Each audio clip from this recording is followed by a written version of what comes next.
너무나도 유명한 소돔과 고모라의 멸망에 대한 내용을 오늘 본문은 담고 있습니다. 따로 설명드리지 않아도 창세기 19장의 내용이 어떠한 내용인지, 무엇을 말하고 있는지 너무나도 유명한 사건이기 때문에 여러분들 잘 알고 계시리라 생각되는데요. 그런데 제가 설교를 준비하면서 그런 생각이 들었습니다. 솔직히 새해 둘째 주일에 나누기에는 썩 좋지 않은 말씀인 것 같다. 왜 그러냐면요, 창세기 19장에 소돔과 고모라 타락의 석이잖아요.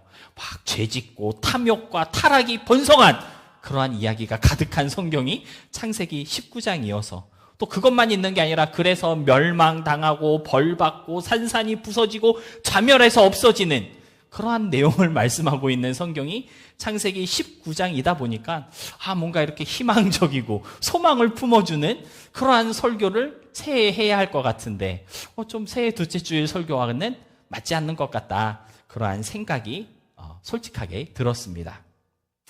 그럼에도 불구하고 제가 오늘 창세기 19장 특별히 12절로 17절의 말씀 속에서 주목하고 싶었던 내용은요, 소돔과 고모라의 그 멸망 속에서 유일하게 같이 멸망하지 않고 생명을 보존할 수 있었던 롯에 대한 이야기에 좀 집중을 해볼까 하는데요.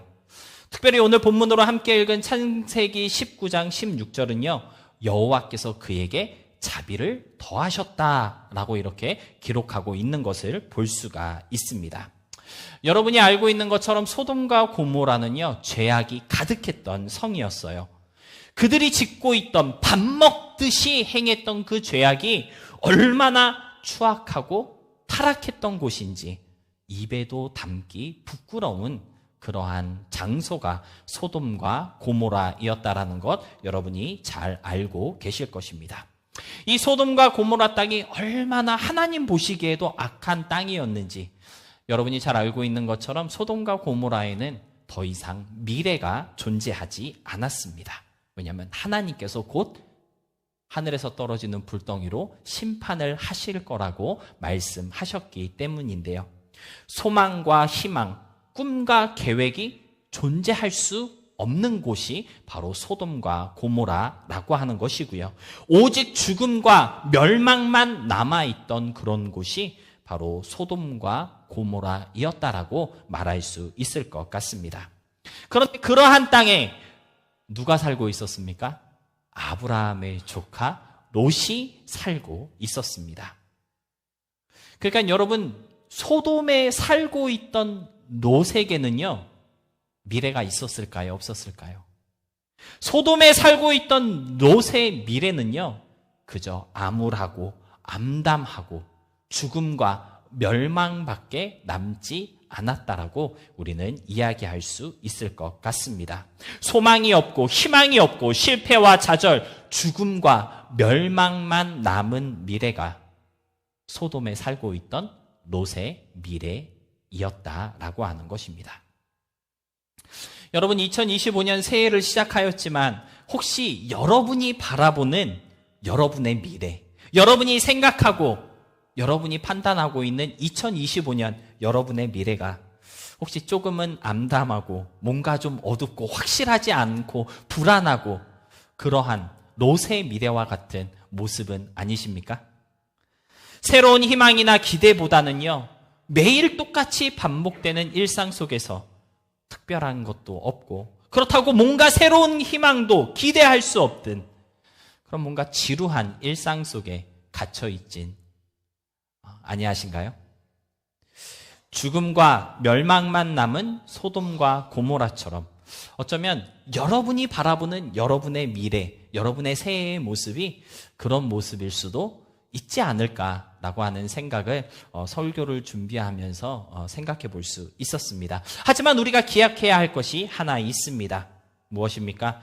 그러한 상황과 형편 속에 있던 롯에게 오늘 본문 16절의 말씀처럼 하나님께서 자비를 더하셨다는 것입니다. 오늘 하나님 앞에 나와 예배하는 저와 여러분 모두에게 오늘 본문의 말씀처럼 하나님의 자비가 더해지는 귀한 역사가 있을 수 있기를 축복합니다. 내가 바라보는 미래, 내가 생각하는 나의 앞날은 어둡고 캄캄하고 답이 없어 우울하기만 한 그러한 미래일 수 있겠지만, 그러나 오늘 이 시간 하나님의 자비하심이 여러분의 삶에 더해짐으로써 밝고 환한 미래, 뭔가 소망이 있는 내일로 나아가게 되어지는 그러한 귀한 이 시간이 될 수 있었으면 좋겠습니다. 그렇다면 하나님께서 롯에게 더하여 주신 그 자비하심이란 도대체 어떤 자비이었을까요? 오늘 우리가 받아 누려야 할 하나님의 자비하심은 어떠한 자비인지 오늘 본문을 중심으로 함께 생각해 보도록 하겠습니다. 첫 번째로 하나님의 자비하심은요, 구원하시는 자비입니다. 소돔 땅에 거하던 롯에게 남아있던 것은 죽음과 멸망뿐이었습니다. 그런 그에게 하나님께서는 자비를 베풀어 주셨다라고 성경은 말씀하고 있는데요. 여기서의 이 자비는 소돔과 함께 멸망하지 않고 죽지 않을 수 있도록 도망갈 수 있는 그러한 자비를 말씀하고 있는 것이라고 우리는 생각해 볼 수 있는데요. 죽지 않고 구원받을 수 있는 자비, 그것이 오늘 롯에게 내려주신 하나님의 자비다라고 하는 것입니다.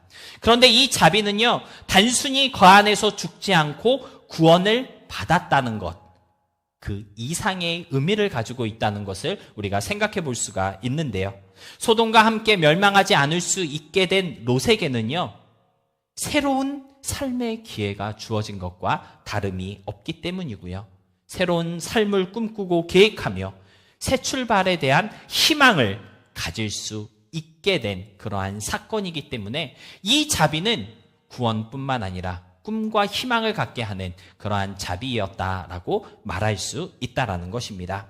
한마디로 롯에게 허락하신 하나님의 자비하심은요, 육체적인 구원을 말씀하고 있는 것뿐만 아니라 영적인 구원도 의미하고 있는 것이고요. 더 나아가서 내 삶과 형편의 구원까지도 포함하고 있는 그러한 자비였다라고 우리는 말할 수 있다라고 하는 것입니다.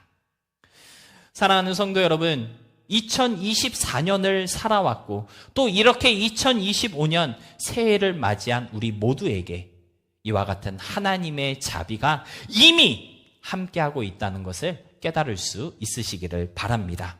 지난 한 해의 시간이 어쩌면 소돔과 고모라처럼 암울하고 칙칙했던 그러한 한 해이었을지도 모르지만, 미래에 대한 희망도 없고 소망도 없었던, 어쩌면 죽지 못해 살아온 그러한 시간이었을지도 모르지만, 하지만 새해를 시작하며 우리에게 내려주신 하나님의 그 자비가 우리와 함께하고 있기 때문에 여러분, 우리는 새로운 꿈을 꾸며 또 희망을 안고 계속해서 앞으로 전진할 수 있게 된 줄로 믿습니다.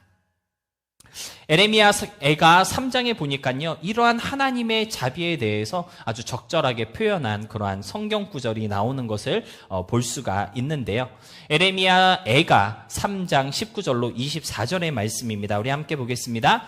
내 고초와 재난, 곧 쑥과 담즙을 기억하소서. 내 마음이 그것을 기억하고 내가 낙심이 되오나 이것을 내가 내 마음에 담아두었더니 그것이 오히려 나의 소망이 되었사옴은 여호와의 인자와 긍휼이 무궁하심으로 우리가 진멸되지 아니함이니이다. 이것들이 아침마다 새로우니 주의 성실하심이 크시도소이다. 내 심령에 이르기를 여호와는 나의 기업이시니 그러므로 내가 그를 바라리라 하도다. 여러분, 에레미야가 3장을 통해서 에레미야 선지자는 무엇을 고백하고 있는 것일까요? 재난이 있었고 쓰고 아프고 힘든 것들이 있었지만 오히려 그런 것들이 나에게 소망이 되었다라고 말하고 있는 것 아니겠습니까? 주님의 인자와 긍휼이 무궁하였고 날마다 그것이 새로웠기 때문에 우리를 살게 하시고 새로운 희망을 주시는 그 자비하심이 컸기 때문에 오히려 나의 소망이 되었다라고 에레미야 선지자는 노래하며 감사하고 있는 것입니다. 쓰고 아프고 어렵고 힘들고 괴로운 형편 중에 있다 할지라도 그것이 오히려 나의 소망이 되고 힘이 되는 이유는요, 나의 형편을 잘 아시고 또 우리를 그 모든 상황 속에서 구원하시는 하나님의 자비하심이 함께하고 있기 때문이라고 에레미야 선지자는 찬양하고 있다라고 하는 것입니다. 2025년 이왕 살아갈 우리의 삶, 하나님의 이 자비하심의 인도와 보호 가운데 좀 에레미야의 이 찬양이 우리의 찬양이 되고 나의 고백이 될 수 있는 그러한 한 해가 되었으면 좋겠습니다. 그럼으로써 영적으로도 형통하고요, 육적으로 더 강건케 되는 귀한 역사가 여러분의 삶과 그리고 하시는 모든 일들 가운데 충만하시기를 주님의 이름으로 축복합니다. 두 번째로 기억해야 할 것이 있습니다. 하나님의 자비하심은요, 더해주시는 자비라는 것을 우리는 기억해야 합니다. 오늘 본문은요, 분명 하나님의 자비하심에 대해서 말씀하고 있습니다. 그런데 그냥 자비하심에 대해 말하고 있지 않습니다. 자비를 더하셨다라고 하는 사실에 대해서 말씀하고 있는 것을 볼 수가 있는데요. 다시 말해 자비를 주시고 또 자비를 주셨다는 것이죠. 자비 위에 자비를 부으셨다는 것이고요, 자비 플러스 자비를 내려주셨다라고 오늘 성경은 우리에게 알려주고 있는 것입니다. 여러분, 2025년 새해를 시작한 우리 모두에게 하나님께서는요, 구원하시고 개선하시고 새로운 꿈과 희망을 꿀 수 있는 자비를 분명하게 내려주셨을 뿐만 아니라 거기에 플러스로 또 자비를 내려주셨다라고 성경은 말씀하고 있는 것입니다. 그래서 오늘 설교의 제목을 자비하심이 더해지는 새해다 그렇게 정했던 것인데요. 더하시고 플러스해서 주시는 자비, 자비 위에 자비를 더하시는 그 자비하심을 이 시간 꼭 받아 누리시기를 주님의 이름으로 축복합니다. 그렇다면 하나님께서 더해 주신 자비 위에 자비, 더하심의 자비란 무엇을 말하는 걸까요? 우리 본문 16절 말씀 다시 함께 보도록 하겠습니다. 함께 읽겠습니다. 시작. 그러나 노시 지체함에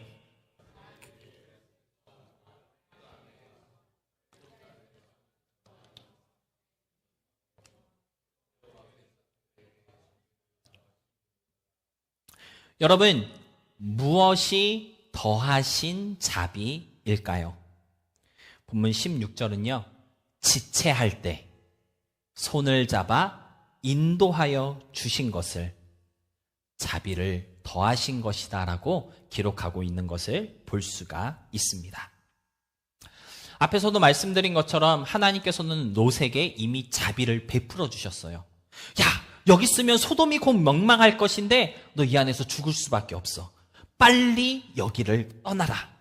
너에게 속한 모든 사람들을 데리고 얼른 이 성을 벗어나야지만 살 수 있어. 구원의 길을 알려주셨고요, 생명을 얻을 수 있도록 자비를 베풀어 주셨습니다. 그런데 그 자비를 받은 롯 어떻게 행동했습니까? 16절에 보니까요, 지체하였다라고 기록하고 있습니다. 여러분, 이 지체라는 단어를 히브리 원어로 찾아보니까요, 바흐라고 하는 단어로 기록되어 있는데, 이 바흐라는 단어는요, 지체하다, 머뭇거리다, 그러한 뜻을 가지고 있는 단어입니다. 무언가를 선택해야 할 때 중대한 결정을 앞에 두고 이러지도 못하고 저러지도 못하면서 중간에 머뭇거리는 그러한 모습과 행동을 표현한 단어라고 볼 수가 있는데요. 그런데 중요한 것은 사실 하나님께서는 이렇게 머뭇거리는 행동을 좋아하실까요? 싫어하실까요? 생각보다 그렇게 좋아하지 아니하십니다. 좀 더 강하게 표현하면 아주 싫어하세요. 예면 예고, 아니면 아니라고 딱 결정하는 것을 하나님은 좋아하시고요, 우리가 잘 알고 있는 것처럼 차든지 아니면 덥던지 뜨겁던지 둘 중에 하나이기를 원하시지 미지근한 것을 안 좋아하신다라고 요한계시록 3장 15절로 16절에서 말씀하고 계십니다. 함께 보겠습니다. 내가 내 행위를 아노니 내가 차지도 아니하고 뜨겁지도 아니하도다. 내가 차든지 뜨겁든지 하기를 원하노라. 내가 이같이 미지근하여 뜨겁지도 아니하고 차지도 아니하니 내 입에서 너를 토하여 버리리라.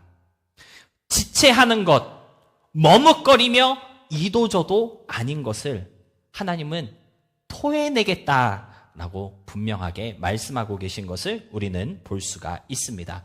따라서 빨리 소돔성을 떠나라고 천사가 말하여 주었고 하나님이 자비를 내려주셨을 때 지체했던 롯의 이 행동은요, 하나님이 별로 좋아하지 않는 그러한 행동이라는 것을 우리는 잘 알 수가 있는데요.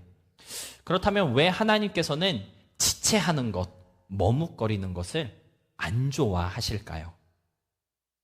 왜 우리는 결정하지 못하고 머뭇거리는 것일까요? 이유는 딱 하나인 것 같습니다.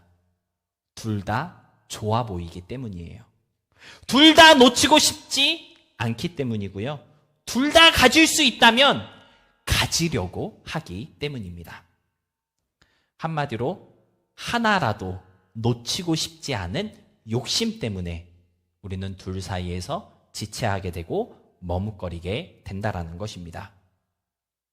여러분, 소돔이 멸망할 때 빨리 이 성에서 도망가라고 천사가 롯을 막 재촉하였음에도 불구하고 롯은 왜 지체하고 머뭇거렸을까요?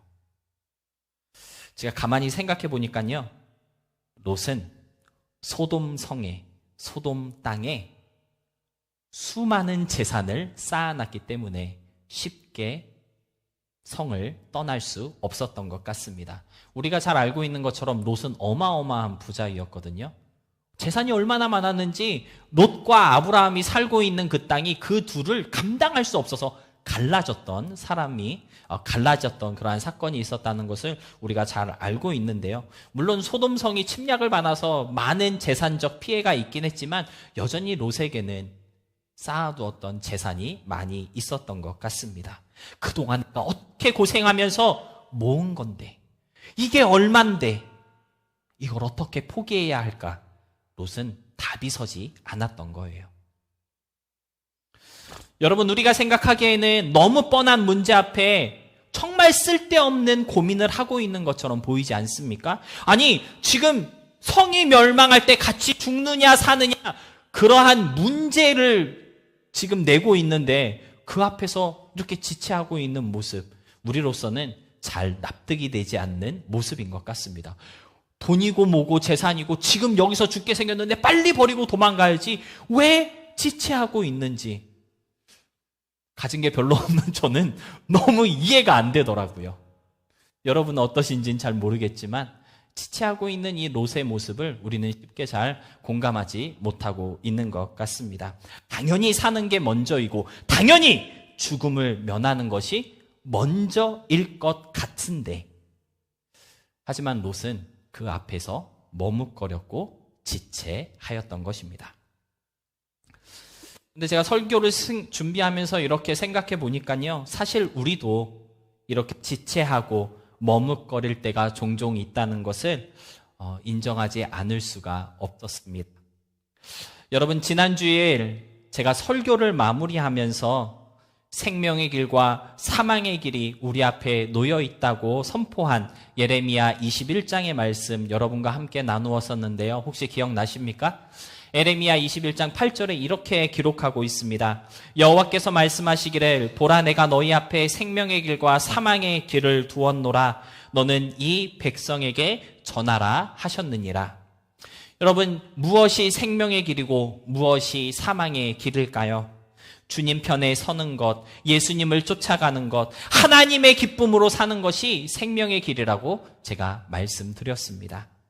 반대로 내 욕심을 따라가고 욕망대로 사는 것, 육신의 정욕과 만족을 위해 죄임을 뻔히 알고도 선택하는 그 모든 걸음들이 사망의 길이라는 사실, 지난주일 설교를 통해서 함께 나누었는데요. 그런데 여러분, 지난 한 주를 살아오면서 이 둘 사이에서 혹시 지체하거나 머뭇거리지는 않으셨습니까? 하나님이 기뻐하시는 게 무엇인지 분명히 알고 있음에도 불구하고 내 욕심과 육체의 만족을 포기하지 못해서 그 가운데에서 머뭇거리며 지체했던 나의 모습. 분명 하나님을 기쁘시게 하는 삶을 살고는 싶지만 동시에 정욕계의 기쁨대로 살아가는 삶도 도저히 내려놓을 수 없어서 이도 아니고 저도 아닌 둘 다 가지려고 했던 그 욕심 때문에 미지근한 믿음으로 살아갔던 우리들의 모습이 어쩌면 오늘 본문에 나오는 롯의 모습과 크게 다르지 않다라는 것입니다. 그런데 여러분, 감사한 것은 무엇입니까? 이렇게 지체하던 롯에게 하나님께서 자비를 더해 주셨다는 것입니다. 더 이상 지체하지 않도록 손을 잡아 이끌어 주셨다는 것이고요.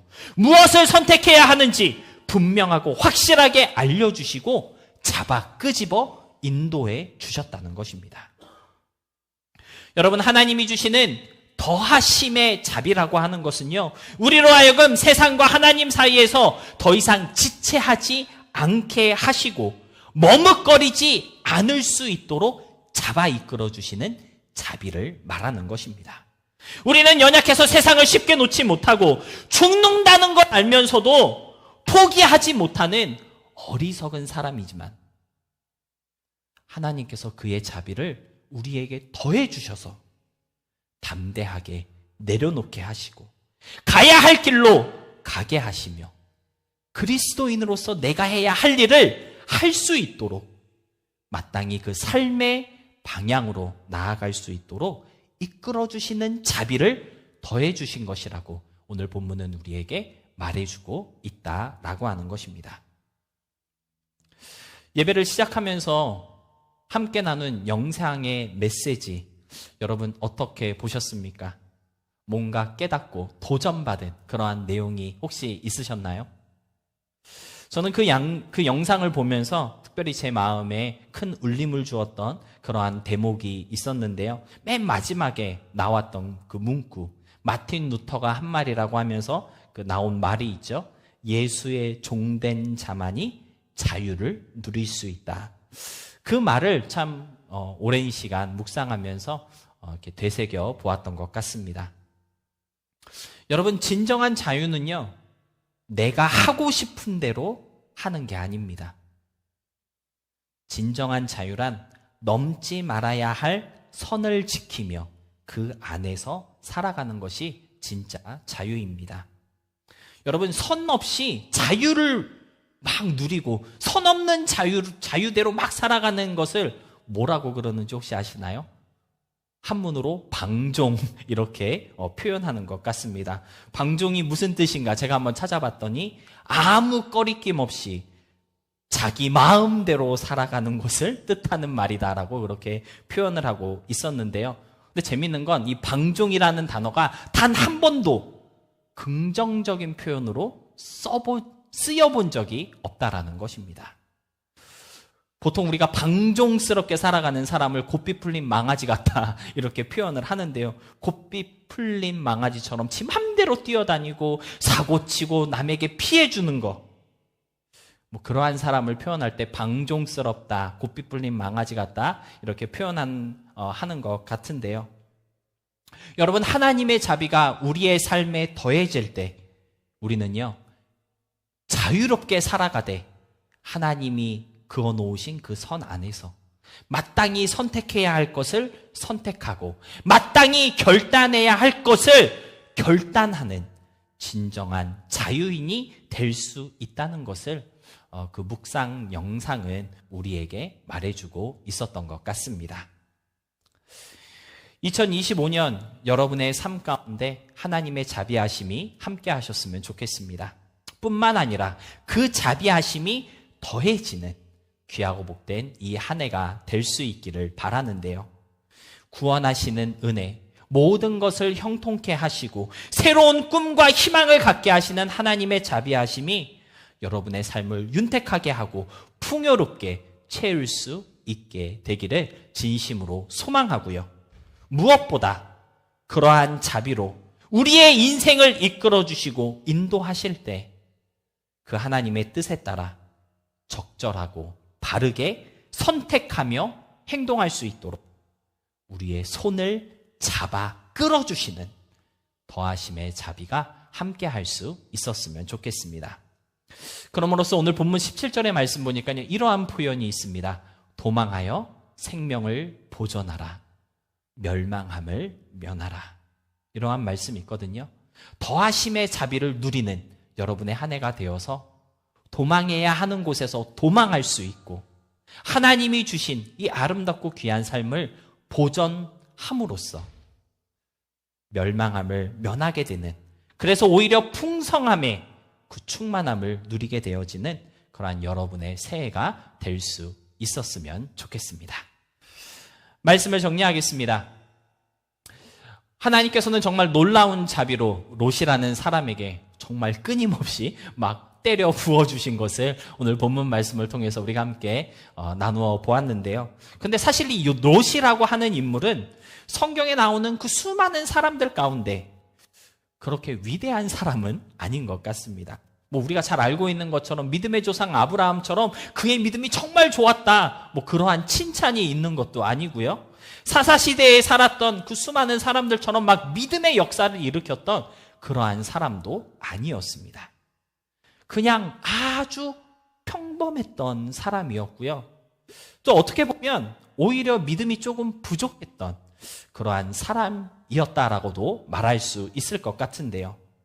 그럼에도 불구하고 하나님께서는 롯에게 자비를 내려주셨고요.